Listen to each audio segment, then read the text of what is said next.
Bismillahirrahmanirrahim. Assalamualaikum warahmatullahi wabarakatuh. Mohon izin kepada Kepolisian Negara Republik Indonesia, juga kepada Kementerian Perhubungan sebagai pelaksana penyelenggaraan dan pembinaan lalu lintas dan angkutan jalan.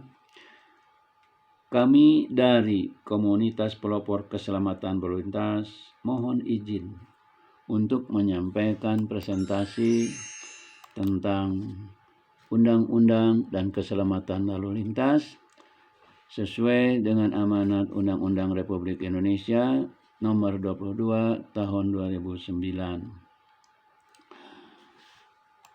Kami sebagai pemerhati lalu lintas sudah lebih dari 20 tahun, Pak. Kami telah memperhatikan lalu lintas yang tertib di beberapa negara yang dikenal lalu lintasnya tertib dan aman. Membaca juga buku-bukunya dan memperhatikan pendidikannya. Kami pun sudah memperhatikan semua program-program yang telah dilakukan oleh pemerintah kita dalam upaya menurunkan jumlah korban kecelakaan di jalan. Kami betul-betul mempelajarinya dan memperhatikannya sehingga memiliki beberapa catatan, dan inilah yang membuat kami membuat presentasi ini. Inilah sebagai latar belakang membuat presentasi ini. Kami tahu tahun 2005 sampai 2010 Bank Pembangunan Asia bekerja sama dengan negara-negara ASEAN untuk menyusun Road Safety Action Plan. Ya, kita juga tahu Mr. Ban Ki-moon sebagai Sekretaris Jenderal PBB mendeklarasikan Decade of Action for Road Safety. Di negara kita, Presiden kita waktu itu Bapak Susilo Bambang Yudhoyono juga mendeklarasikan Aksi Keselamatan Jalan Indonesia dengan meluncurkan Rencana Umum Nasional Keselamatan Jalan tahun 2011 sampai tahun 2035. Dan kita tahu semua, kepolisian baru saja meluncurkan tilang elektronik. Kami menganggapnya ini tilang elektronik adalah suatu alat kontrol, pengawasan, dan pembinaan dalam rangka menciptakan tertib dan aman berlalu lintas. Tepat sekali, Pak, langkahnya. Salut, saya siap untuk bekerja sama, membantu, berkontribusi dalam menurunkan angka korban di jalan, Pak. Baik, kita lanjut. Kami punya catatan laporan dari Federasi Palang Merah Dunia tahun 2008 menyebutkan bahwa 80% hingga 90% kecelakaan di jalan disebabkan faktor manusia.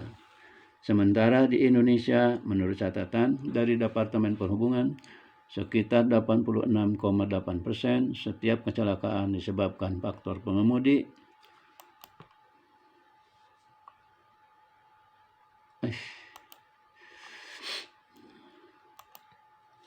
Data Korlantas Polri pun menyebutkan dari periode bulan Januari sampai bulan Agustus 2013, 4 faktor pemicu terjadinya kecelakaan. 1, 87,48% faktor manusia, 8,34% faktor jalan, 3,28% faktor kendaraan, dan 0,90% faktor alam.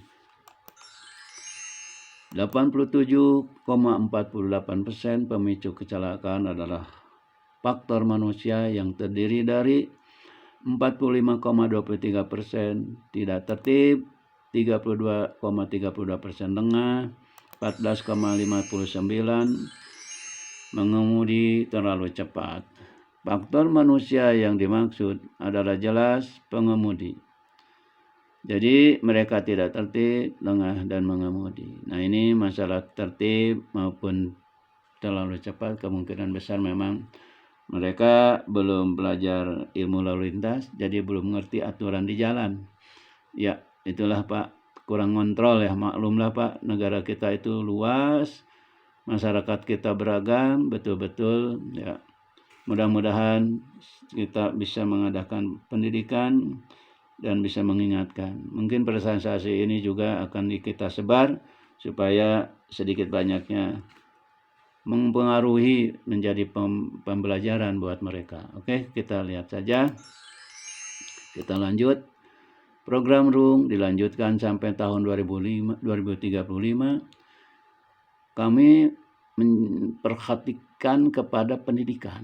Nah, ini ada butir 2 dari rencana kerja KTD ya, menciptakan masyarakat yang sadar dan menghargai keselamatan di jalan melalui pendidikan. Kami concern dengan pendidikan tentu saja. Kami mengajak semua pihak terkait untuk memperhatikan pendidikan lalu lintas agar masyarakat kita mengerti aturan di jalan. Itu penting ya. Sekarang dengan adanya tilang elektronik, pengawasan dan pembinaan untuk mewujudkan tertib dan aman lalu lintas menjadi lebih kuat lagi. Karena benar-benar kita akan menjaga, akan mendisiplinkan orang ya. Bukan dipaksa, tapi memang begitulah kenyataannya. Mari kita pikirkan cara penyelenggaraan pendidikannya agar bisa menyeluruh, efektif, efisien, sehingga masyarakat yang tertib dan aman berlalu lintas secara kualitatif dan juga kuantitatif bisa meningkat. Insya Allah. Nah, ini kami memiliki juga dokumen Maret tahun 2010. Bapak Kapolri kita bersama Bapak dari Kementerian Pendidikan mengadakan penandatangan kesepahaman bersama untuk mewujudkan pendidikan lalu lintas sebagai skala nasional ya. Sekarang sangat mungkin dengan era digital, karena kita juga tahu Bapak Menteri Pendidikan sudah ngobrol sama dengan Pak Presiden kita Pak Jokowi ya. Itu Pak Makarim ini sudah berhasil mendigitalkan program pendidikan nasional. Maka kita bisa saja mohon izin Pak Kapolri, Bapak Menteri Pendidikan juga, saya lantang sedikit nih. Ini pentingnya pendidikan berskala nasional Pak. Bahannya sedikit tapi manfaatnya sangat besar gitu Pak. Jadi mohon aja, jadi mungkin bisa dibicarakan lagi, karena apapun Pak masalah kayaknya paling bijaksana diatasi juga oleh pendidikan. Saya akan mencoba presentasi ini menjadi pendidikan buat semua rekan-rekan yang berlalu lintas. Mari kita lanjut. Inilah buku-buku yang menjadi sumber bahan presentasi ini. Mudah-mudahan cukup bobotnya, cukup bisa dipakai. Ini adalah himpunan keputusan Menteri Perhubungan. Kenapa saya taruh di sini? Karena buku saya juga mengambil gambar-gambar ataupun rambu-rambu standar Indonesia di sini. Marka jalan dan rambu.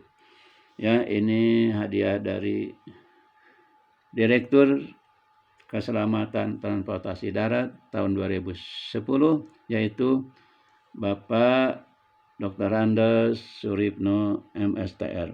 Terima kasih Pak Suripno. Terima kasih Pak. Bapak ngasih 2 ya, buku ini sama buku Undang-Undang Nomor 22 tahun 2009. Nanti kita tampilkan di sini. Rule of the Road ini dari Irlandia Pak. Ini kenapa saya tampilkan? Karena dia ada sama kita. Setirnya, kemudinya di kanan, jalan di kiri, ya, sama dengan Inggris. Ini kami memiliki juga Driving Today, ini dari Swiss. Kebetulan saya memang suka tinggal di sana, Pak. Ini 9 negara sampai di Turki, Pak, makainya, Pak. Ini betul. Ini setir kiri, jalan di kanan, Pak. Tapi buat saya nggak apa-apa. Udah biasa nyupir di sana, nggak apa-apa. Udah biasa di Jerman dulu, ya, gitulah. Basic Safety Driving Theory dari Singapura. Ini Rule of the Road dari Jepang. Ini dari Inggris, ya. Semua menyampaikan Rule of the Road. Ya, driving. Buku itu semua memuatnya tentang aturan di jalan ya, karena kalau kita tidak mengerti aturan di jalan ya tidak akan selamat tabrakan Pak. Ya itu tadi komunikasi dengan bahasa lalu lintas. Bahasa lalu lintas sedunia sama Pak. Sama Pak, betul sama. Betul, hanya ada dua, setir kiri dan setir kanan. Tapi nyatanya aturan itu bisa dicerna oleh otak kita dengan mudah. Bisa. Saya dengan mudah mengemudi di Eropa, mengemudi di Indonesia sama aja Pak. Bisa Pak. Nah ini Pak Suripno, undang-undang yang dari Bapak ya, buku undang-undang. Sekarang buku saya Pak sudah tercantum pasal-pasal dari buku ini. Ternyata apa yang ada di sini sudah ada di buku saya Pak. Alhamdulillah saya tidak berubah banyak. Hanya rambu-rambu tadi sama marka, dan juga ini tambahin pasal-pasal dari undang-undang ini. Jadi buku saya benar-benar valid untuk diajarkan di Indonesia. Gitu aja.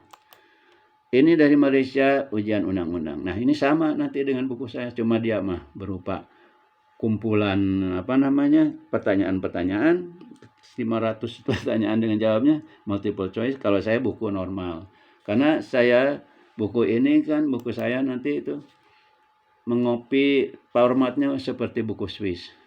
Nah ini buku saya yang pertama, yang kedua, petunjuk praktis berlalu lintas, karena ini atas permintaan usul dari salah seorang Kapolda waktu itu, supaya banyak gambarnya, tipis, murah, yang penting cukup untuk orang bisa mengerti di jalan. Ini cukup. Petunjuk praktis berlalu lintas namanya juga.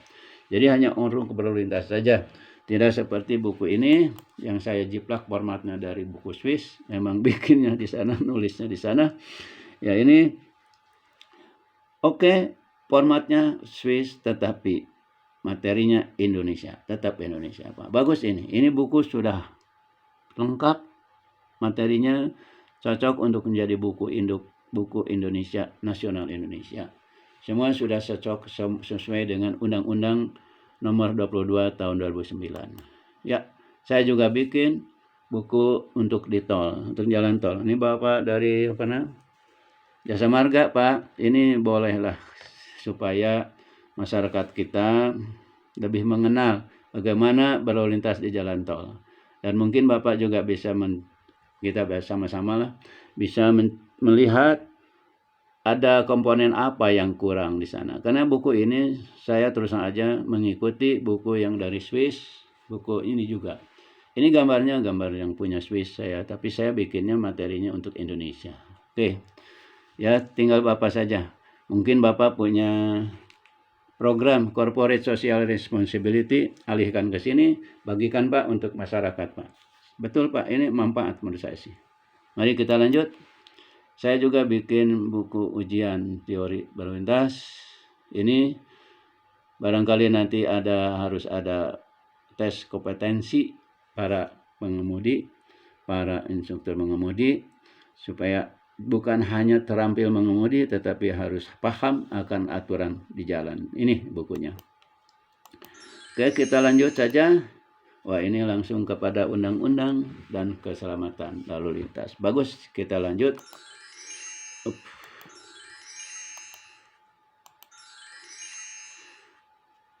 Kami komunitas pelopor keselamatan lalu lintas ya.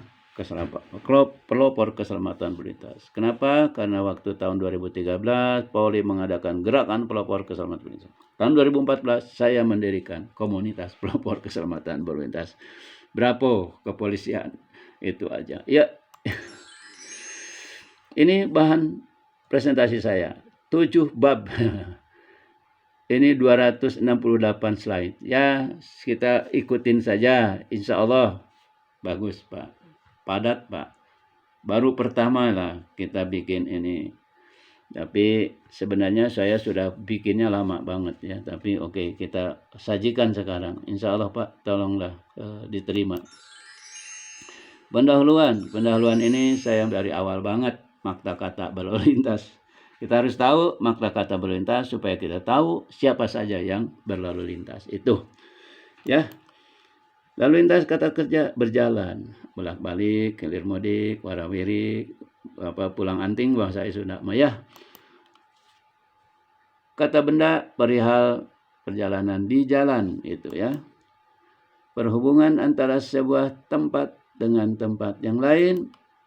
Berlalu lintas adalah melakukan tindak lalu lintas, adalah melakukan perjalanan. Nah, berlalu lintas adalah melakukan perjalanan. Ini dari segi bahasa, lalu lintas adalah melakukan perjalanan.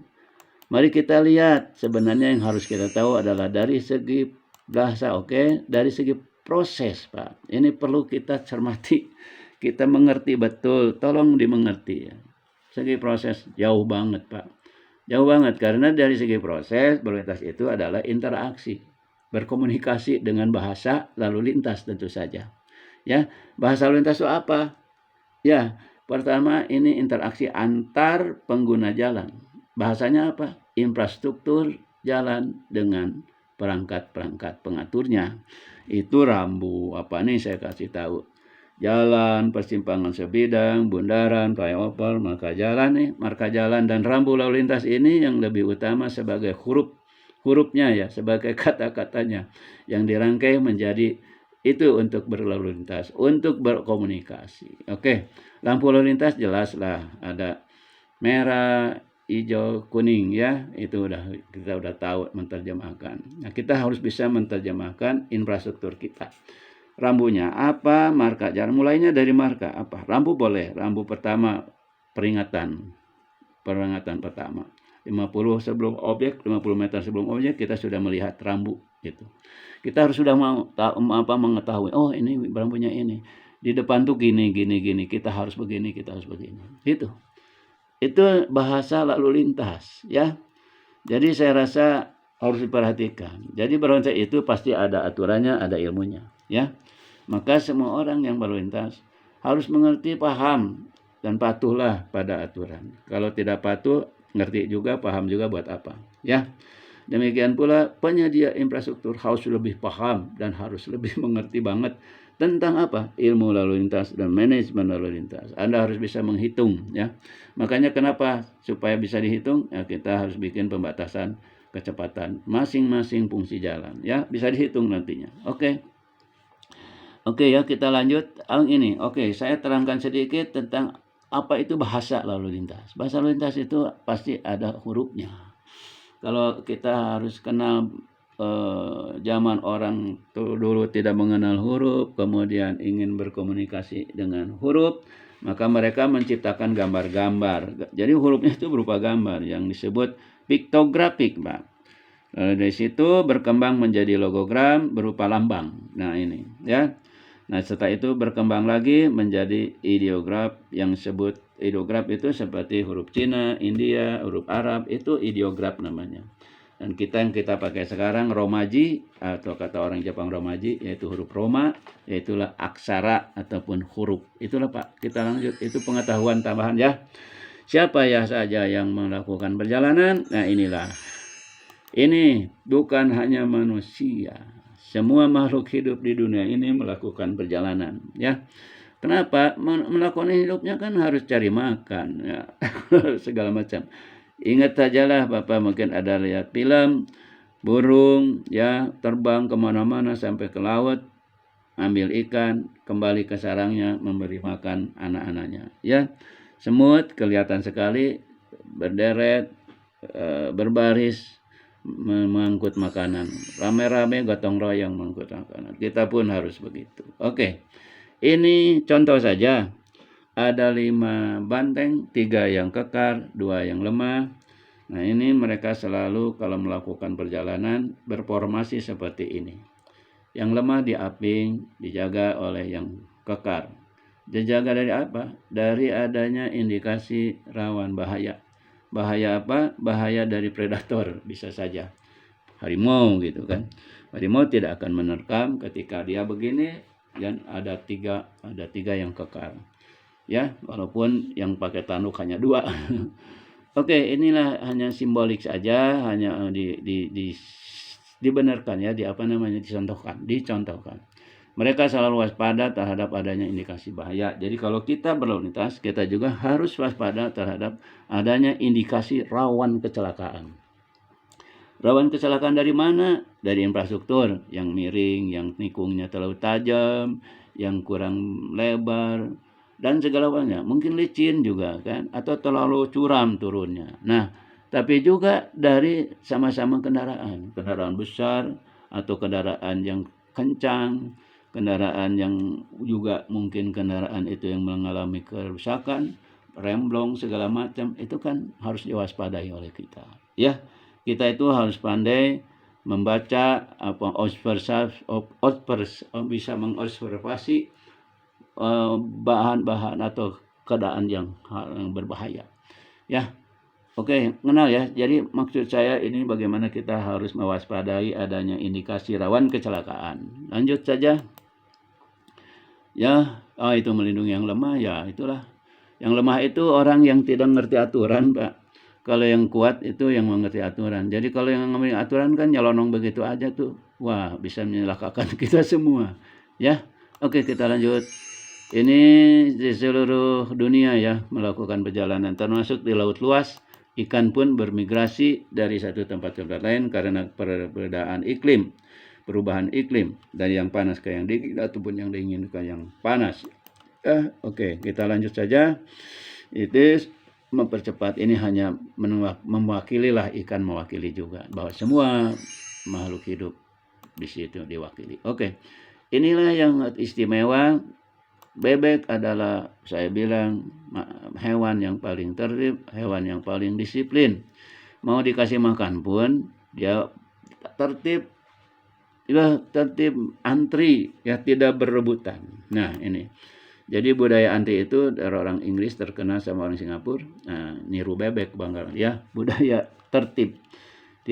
Budaya antri. Ya, oke. Sekarang di kita juga antri semua. Ini tukang angonnya satu, bawa bebeknya banyak, tidak ada yang lencer. Dia tertib, tetap saja tertib ya.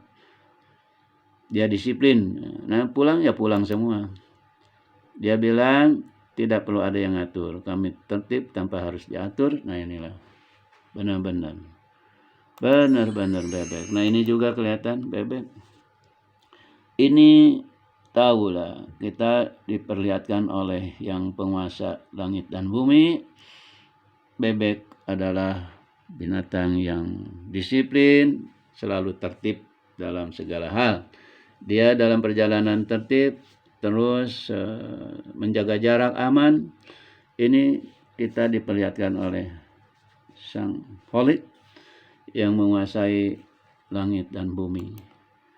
Inilah kata-katanya, pesan-pesannya, bila ingin cepat sampai dan selamat sampai di tujuan, jangan berlomba, jangan berdesakan, mari antri, mari kita tertib dalam keseharian kita, dalam segala hal, ya, dalam segala hal. Oke, ini diingat-ingat saja supaya kita terkesan. Ini juga burung. Burung ini terbang di angkasa, membuat formasi, beratraksi. Siapa yang di atas, siapa yang di bawah, siapa yang di depan, siapa yang di belakang, tidak ada berebut, semua tertib, tidak saling mendahului, ya. Ini juga, ya, walaupun ada pertanyaan, siapa yang menyuruh tertib? Nah, burung ini kita lihat formasinya. Ini juga formasinya begitu indah, bagus, beratraksi. Jadi satu sama lainnya saling mengerti, ya, saling mengerti dia. Maka inilah kita membuka rahasia di balik ini. Ya, mereka tertib, taat karena Allah. Ya, taat karena Allah. Oke, kenapa taat karena Allah? Mudah-mudahan ayat ini cocok kata-katanya. Tidakkah engkau tahu bahwa kepada Allah lah bertasbih apa yang ada di langit dan apa yang ada di bumi, dan juga burung yang mengembangkan sayapnya, masing-masing sungguh telah mengetahui cara berdoa dan bertasbih. Allah Maha mengetahui apa yang mereka kerjakan, dan milik Allah lah kerajaan langit dan bumi. Hanya kepada Allah lah seluruh makhluk kembali, termasuk kita manusia, ya, makhluknya.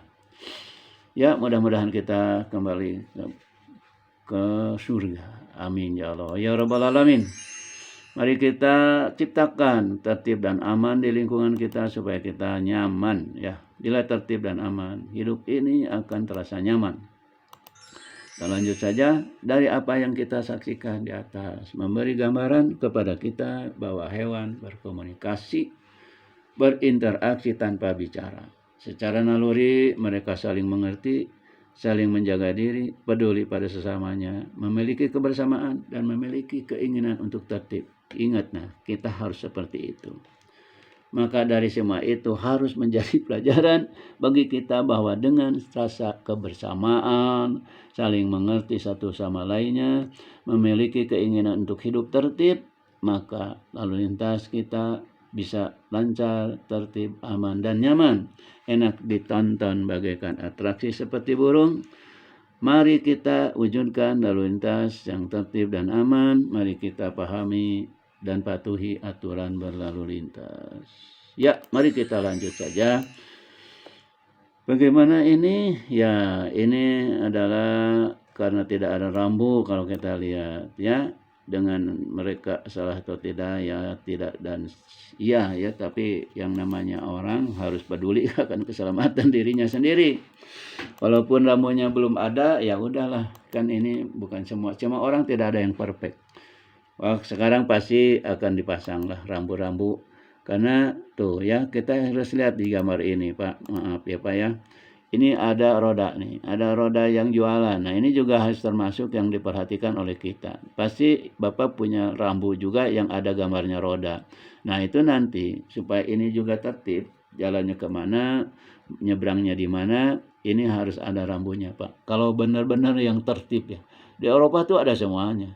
Makanya di sana itu banyak lorong-lorong pejalan kaki yang untuk PMK ya.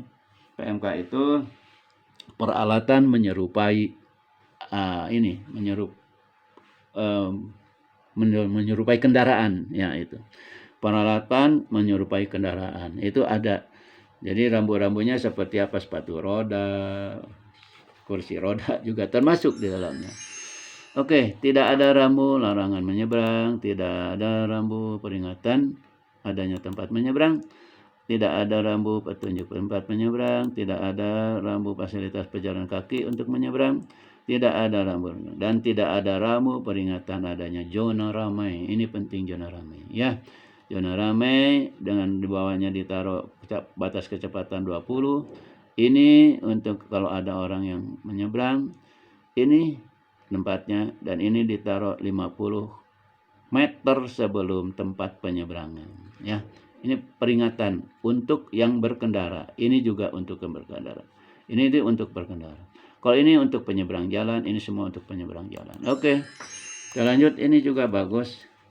Berlalu lintas bukan hanya karena berkendaraan, tetapi pejalan kaki pun termasuk di dalamnya, yang juga diatur dan dilindungi dengan rambu-rambu.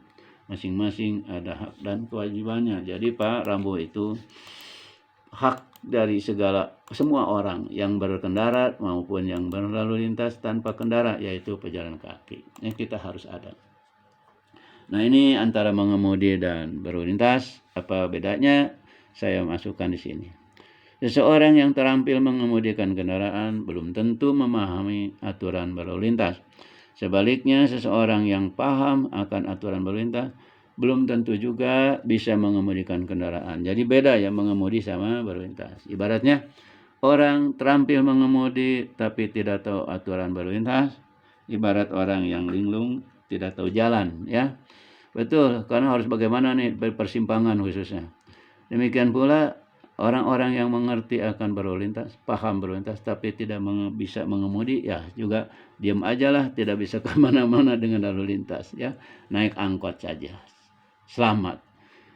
Pergunakanlah selalu angkutan umum, itu membantu untuk tidak adanya kemacetan segala macam. Yuk kita naik bis yang nyaman, bikin nyaman tuh bisnya ya, bikin nyaman seperti di Jakarta lah, seperti ya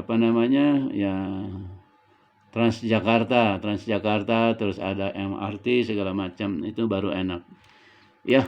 Oke, kenapa di Bandung belum ada ya? Mari kita berupaya selamatkan generasi penerus kita melalui pendidikan. Saya ini memikirnya skala Bandung aja, pada ini untuk di Indonesia. Oke. Berlalu lintas adalah melakukan perjalanan dengan tertib. Ingatlah, Hidup ini bukan tujuan, melainkan perjalanan. Perjalanan kembali kepada Allah, kembali kepada surga kita. Ya, jangan cari celaka, melainkan nikmati dan syukurilah.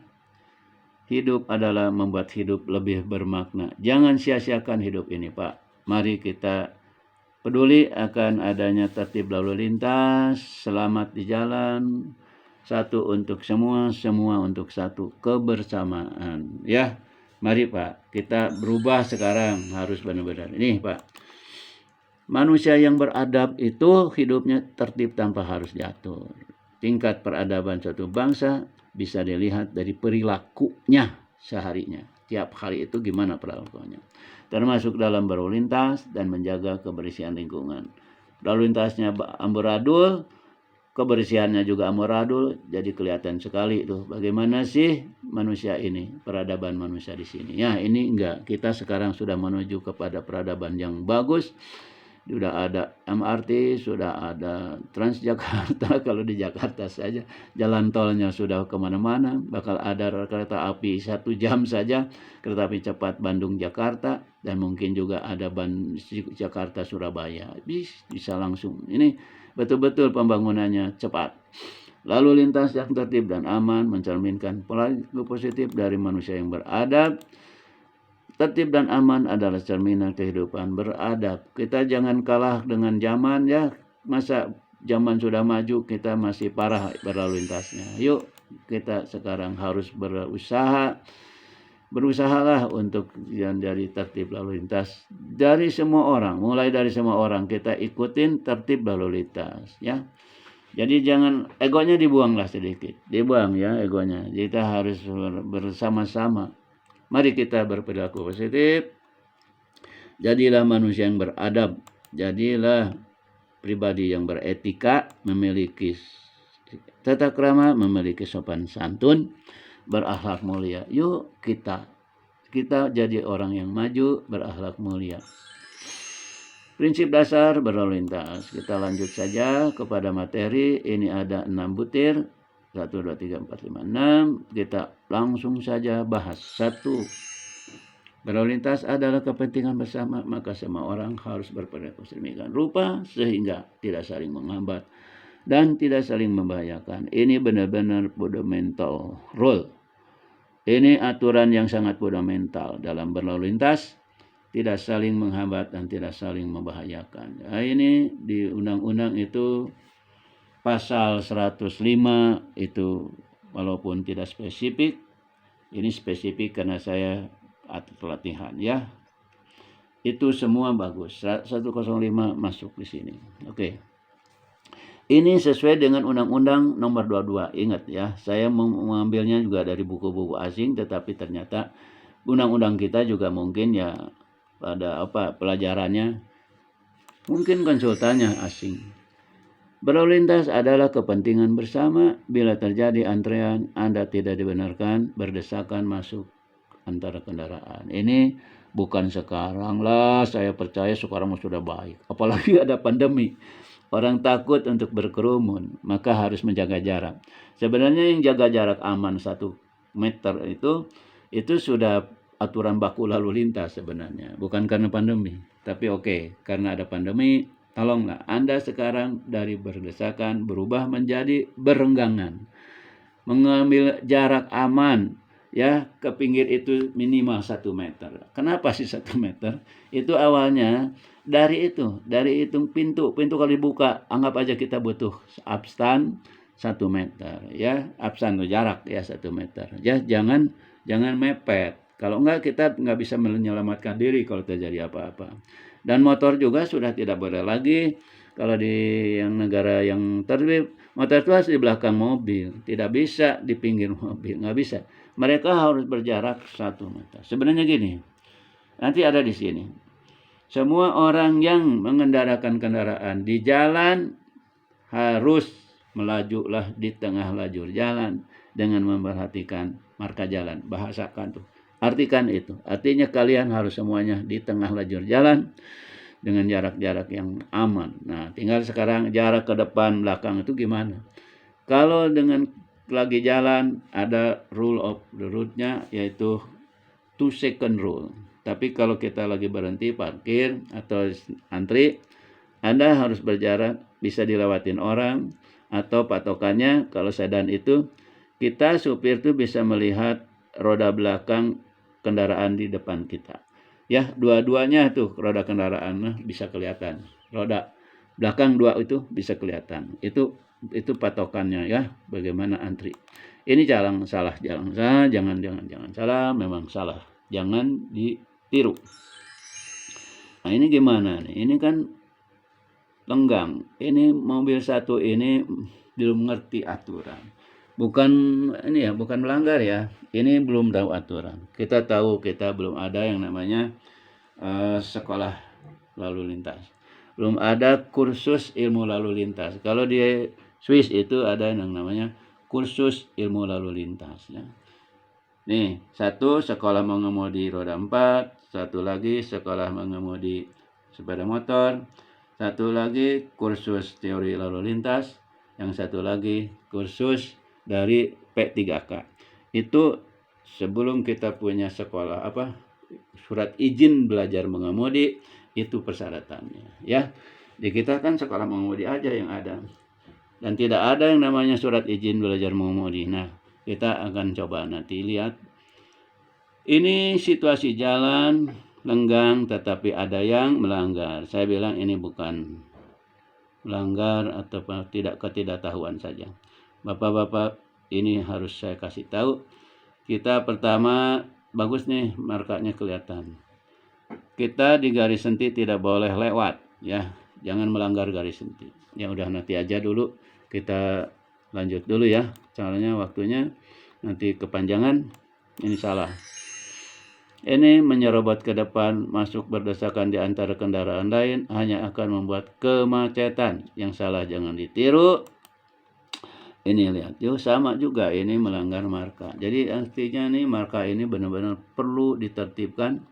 Bidik sajalah dengan e-tilang. Sudah, saya rasa aman. Itulah gunanya e-tilang, supaya orang tuh bukan apa-apa. Kita itu mungkin harus dipaksa ya untuk tertib itu. Ini kan harusnya tahu kalau marka itu sama dengan rambu, harus dipatuhi. Jangankan garis gitu, tanda panah aja di sini sudah tidak dianggap. Orang tetap aja berani melawan arah. Nah ini, jangan ya. Itu semua mengandung hukum ya, karena ada di undang-undang. Kalau Anda melanggar marka, itu sebenarnya melanggar hukum. Melanggar undang-undang, sama melanggar hukum. Anda harusnya kena penalti juga.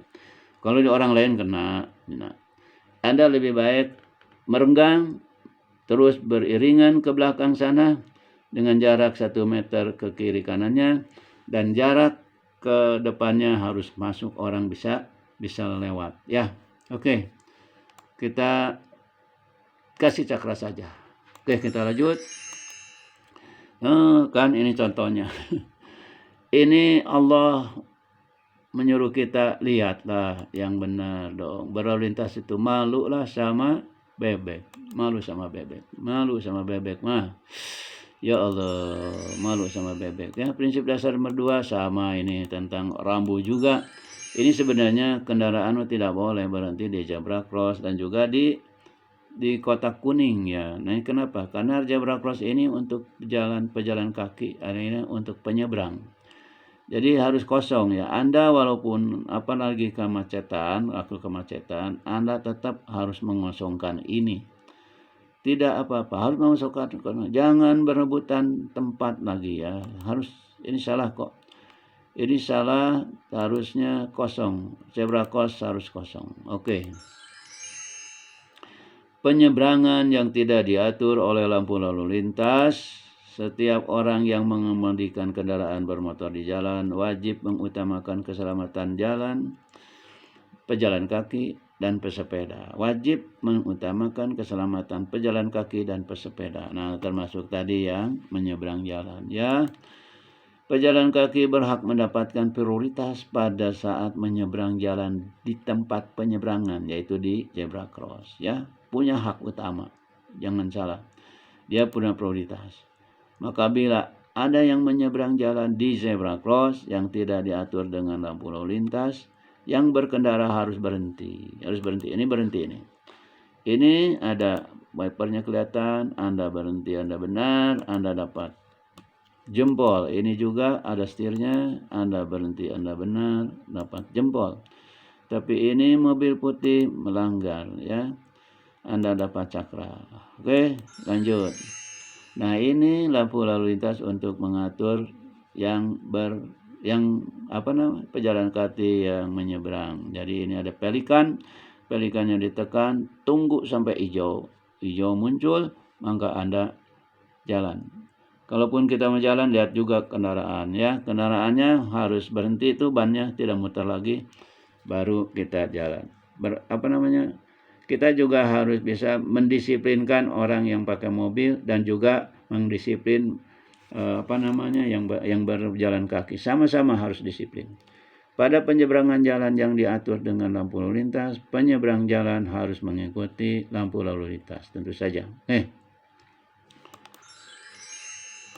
Prinsip dasar berlalu lintas nomor 3, keselamatan Anda dalam berlalu lintas adalah takdir Tuhan yang Anda sendiri harus mengupayakannya. Oke, takdir Tuhan yang harus mengupayakan. Kalau Anda sendiri tidak berupaya selamat, ya tidak ada dong keselamatan. Keselamatan itu hanya bisa kalau Anda juga berupaya untuk tidak celaka, ya. Nah, ini jangan melanggar. Ini kan melanggar itu sama dengan mengundang maut. Tahu nggak ini apa salahnya? Satu, dia tentu saja karena penumpangnya kebanyakan. Kedua, karena dia membawa barang dan orang menghalangi pengemudi untuk mengemudikan ini. Jadi bisa berakibat celaka. Ya, janganlah. Melanggar sama dengan mengundang maut. Bila Anda tidak mau celaka, jangan melakukan pelanggaran. Yuk, yang salah jangan ditiru. Saya boleh usul, Pak. Bapak pasang aja itu, Pak, kereta samping, Pak. Yang kayak perahu. Bapak tanya deh informasi yang lain. Bapak aman, enak, nyaman. Ya, ini cara akan diagalakan semua keselamatan berlalu lintas. Ini ibu juga anaknya tidak pakai helm, Bu. Ibu kalau bisa, kalau ngajak anak berkendara, usahakan, Bu, pakai itu helm. Untuk mendidik aja anak sudah gede jadi pakai helm terus, ya. Ibu sebaiknya ini pasang aja kursi rotan, Bu. Jangan kursi rotan, anaknya duduk di kursi rotan. Sekalian, Bu, dengan safety beltnya. Oke, Bu. Ini 4. Nah, ini 4 nih. Dalam berlalu lintas, Anda harus selalu sadar akan keselamatan diri sendiri, jiwa Anda sendiri, dan juga peduli akan keselamatan jiwa orang lain. Nah, ini penting. Ini baru selamat. Inilah yang tadi pasal nomor 1, ya. Nomor 1 prinsip dasar berlalu lintas. Tidak saling menghambat dan tidak saling membahayakan, itu untuk keselamatan. Ya, inilah sama nih, tidak saling menghambat dan tidak. Jadi melajulah di tengah lajur jalan dengan memperhatikan marka jalan. Ini kata-kata ini. Ini benar, ya. Banyak kata-kata di belakang sini. Melajulah di tengah lajur jalan dengan memperhatikan marka jalan. Bila terjadi kepadatan, tetaplah beriringan ke belakang. Menjaga jarak aman. Target perjalanan Anda adalah selamat sampai di tujuan. Ini yang dikatakan oleh ini namanya bebek. Alah, masa kita kalah sama bebek, ya. Yuk kita tertib, taat karena Allah. Tertib, taat karena Allah. Prinsip dasar nomor 5, setiap saat bahaya mengancam, waspadalah terhadap adanya indikasi rawan kecelakaan atau mungkin ada orang lain yang lalai berbuat kesalahan. Anda harus selalu siap untuk mengantisipasinya agar terhindar dari kecelakaan. Ini tadi gambarnya gambar banteng. Yang tadi yang lemah itu yang lalai, ya, yang tidak ngerti aturan. Di banteng kan ada yang kekar, yang kuat melindungi yang lemah. Yang lemah itu yang tidak ngerti aturan. Yang lalai juga, ya. Nah, ini waspada terhadap adanya bahaya atau ini terhadap adanya indikasi rawan kecelakaan, ya. Ini di sini gambarnya, ini juga bisa. Dia sih boro-boro waspada. Ini tuh pintu kereta apiannya jadi dilanggar. Ini dia nggak tahu kalau terjadi ini anjlok, wah Anda bisa juga jadi korban. Ya, asuransinya gugur karena Anda melanggar dulu. Ya ini salah ya. Nah ini yang benar nih, hati-hati nih, ini bagus nih. Ya kasih jempol. Nah ini harus begini. Kita harus menghindari dari kerumunan atau ini terlalu padat. Jangan, bahaya nih. Senggolan dikit jatuh masuk kolong mobil. Ini kan udah di pinggir banget. Jangan di pinggir ya. Oke, ini sekarang boleh. Dari mulai sekarang ingat, semua kendaraan termasuk roda 2 harus melaju di tengah lajur jalan dengan memperhatikan marka jalan. Kendaraan beroda 4 hanya 1 di setiap lajur. Tidak boleh berendeng 2. Kalau roda 2 bisa saja roda 2 karena di kita banyak sekali sih sepeda motornya. Ya kalau di negeri yang seperti di Swiss itu cuma 1 aja. 1 aja antri. Walaupun ada 5 ya tidak ada yang namanya berendeng bersampingan, nggak ada. Ya ini salah, ini berbahaya. Pak, Bapak harusnya di pinggir, bukan di pinggir. Di depan ataupun di belakang bis ini ya. Kalau enggak Bapak celaka. Bapak salah sedikit masuk ke kolong kena pakai gelas jadi korban. Ini salah Pak, salah Pak. Ini semuanya juga salah. Yang di kanan ini salah semua ya, berbahaya, rawan kecelakaan. Maaf ya. Tuh kan jadi begini. Jadi begini Pak, tuh ya, bahayalah. Banyak ini kejadiannya begini. Saya sudah sering lihat aja nih gambar-gambar. Nah inilah. Ini yang saya bilang nih, yang lalai itu ini nih. Nah, lalai ini. Ini yang lemah ya, lalai dia. Udah tahu ini apa namanya? Bahaya ya. Diam aja. Wah, itu. Ya, oke. Teman-teman, nih. Semua orang harus menjaga ketertiban lingkungan dan jangan mengganggu orang lain dengan tidak melakukan kebisingan dan juga tidak melakukan pelanggaran ya. Ini di jalan lingkungan pasti, ini ketertiban lingkungan. Nah Pak, mau tahu proteksinya Pak, bagaimana kita melindungi ketertiban di lingkungan. Artinya keselamatan di lingkungan diciptakan kalau kita melindungi dengan rambu-rambu apa saja. Kecepatan Pak, mereka harus dibatasi kecepatan di jalan lingkungan adalah 30 km per jam. Kalau mendekati jalan zona ramai, yang ramai ada banyak kegiatan manusia di sana, harus zona ramai ditetapkan. Zona ramai itu rambunya tahu. Nah, itu yang ada gambar orang berdua yang di warning sign. Kemudian dikasih saja di bawahnya 20. Kalau ini di jalan ditulis aja Pak. Ini Pak RT, Pak RW bolehlah jalannya yang dianggap jalan lingkungan amankan sama Pak RT sama Bu RW. Ya. Kasih nomor, kasih angka 30. Artinya kecepatan di situ berlaku pembatasan 30. Boleh Pak, untuk keselamatan, untuk keamanan. Boleh Pak, itu kalau dalam undang-undang supaya ada satu kesepahaman dari diserahkan kepada pemerintah daerah. Tanya aja, lihat saya punya undang-undangnya. Saya sudah hafal banget. Saya soalnya sudah pernah ngirim surat ke Pak Gubernur supaya segera pembatasan kecepatan dibuat gitu. Oke, kita langsung. Ini ada 105-nya juga. Ini banyak paham ya. Semua pasal-pasalnya sudah ada. Nah, ini maaf dari kota. Sorry ya, ini mungkin karena dia tidak ada sekolah mengemudi untuk motor. Kang Beri, APMI, Bapak Ketua APMI, Pak, adakan saja Pak sekolah mengemudi motor Pak, singkat tapi yang penting ajarin aja nih soal rambu-rambu supaya tidak banyak pelanggaran. Pak Beri dari Ketua APMI ya. Nah ini beliau itu sudah berkawan sama saya itu lebih dari 15 tahun ya. Beliau sudah punya buku-buku saya dan saya anggota APMI bolehlah kalau perlu konsultasi ataupun apa untuk mendidik para instruktur mengemudinya, saya siap ya, siaplah kerjasama. Kalau dengan APMI kan saya juga udah anggota APMI. Walaupun nggak punya sekolah mengemudi, saya insya Allah lah punya modal, saya beli mobil, saya bikin sekolah mengemudi itu. Betul, sekalian mengajarkan teori lalu lintasnya saja. Karena itu ya penting lah teori lalu lintas, ya amaliyah itu bagus tuh. Oke, ini off the record aja, biarin aja yang langgarannya ringan, tapi ya jelek jadi kelihatannya. Mudah-mudahan Kang Beri Salam hormat Kang Beri. Kita laksanakan Pak, apa aja pendidikan berlalu lintas Pak. Yuk Pak. Saya siaplah bekerja sama dengan kepolisian, dengan perhubungan, dengan jasa marga.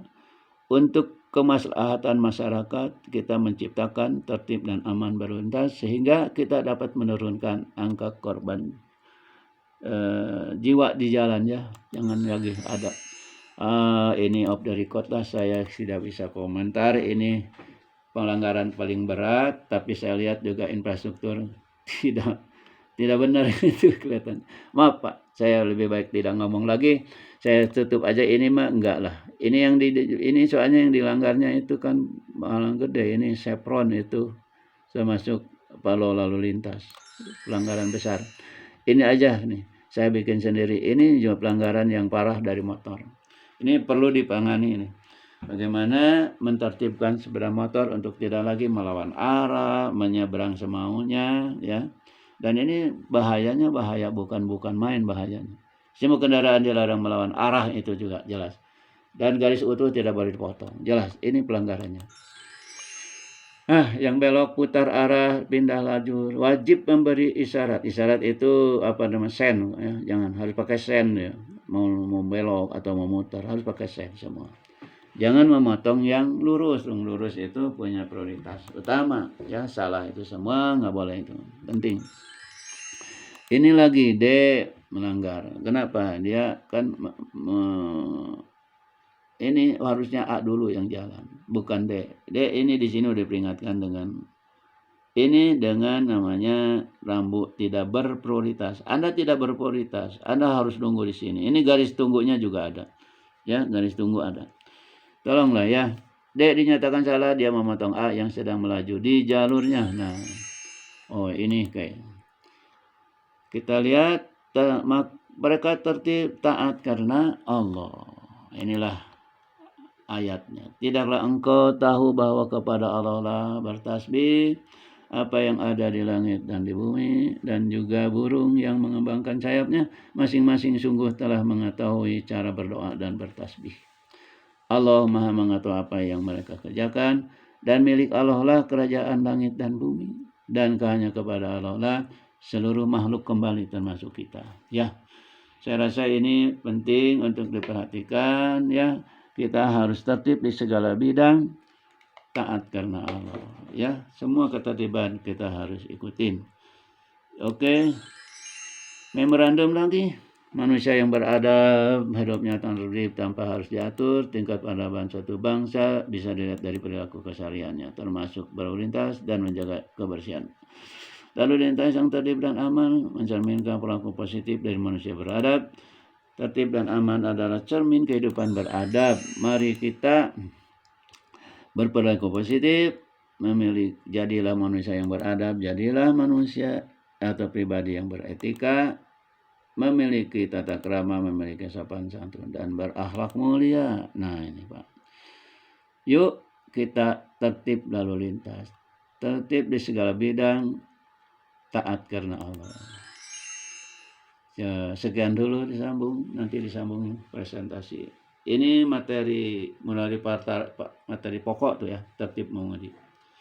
Yang tadi saya ingin menggugah hati, membuka pikiran supaya kita itu betul-betul tahu gunanya kita kebersamaan, saling mengerti satu sama lainnya sehingga berlalu lintas pun kita bisa berlalu lintas. Pelajarilah bahasa lalu lintas. Pelajarilah bahasa lalu lintas.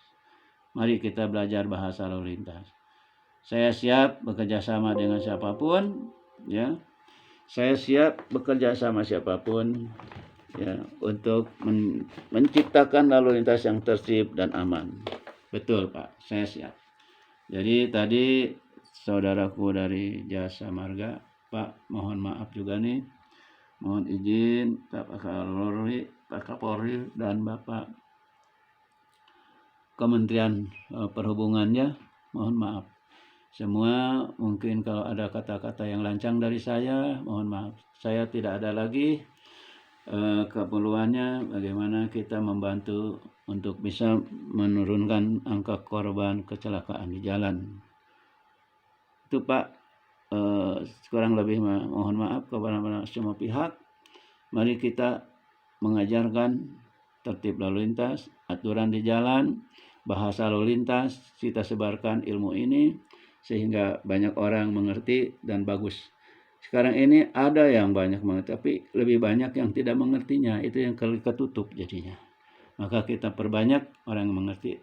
Mari bergabung bersama saya untuk menyebarkan ilmu ini. Billahi taufik wal hidayah. Wassalamualaikum warahmatullahi wabarakatuh.